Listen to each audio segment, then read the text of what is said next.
Hi, I'm Annette Adamska, founder of Backup Your Life, and today we're going to talk about who has access to your keys to the kingdom. First of all, you might be asking me, Annette, what even are the keys to the kingdom? What are you talking about? Well, this is a little phrase I like to use to talk about what information you have documented for people to get into the information you have documented, right? I talk to a lot of people and they tell me, my spouse knows that everything is on my laptop.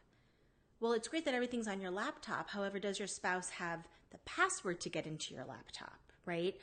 So that can be anything that we're talking about. It can be your computer, it can be your password manager, it can be your phone, it can be your tablet.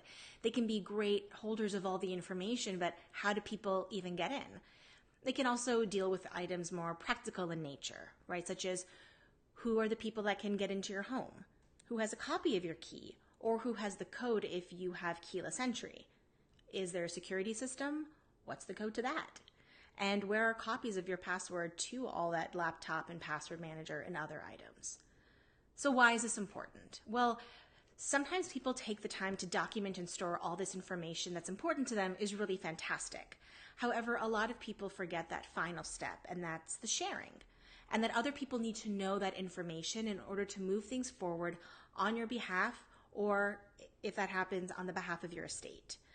I've heard anecdotes from estate attorneys where after a loved one has passed, the family couldn't find a will, they had the loved one cremated. They then later find the will that stated that they would like to be buried and also had a prepaid burial arrangement. So again, this is a bit of a dramatic example, but it shows that people need to know where the key pieces of information are if they want to fulfill your wishes. So here are your action items. 1, list your own keys to the kingdom. Again, that's your password manager, laptop or computer password, tablet, your phone. And then figure out what's the most secure, comfortable way that you would like to share that information with someone. Perhaps it's within a fire safe or a locked box within your own home.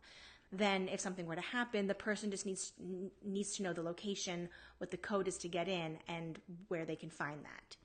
And then the third thing is to share that information with your emergency backups or your executor and power of attorney, because they need to know where that information is. That's that first step.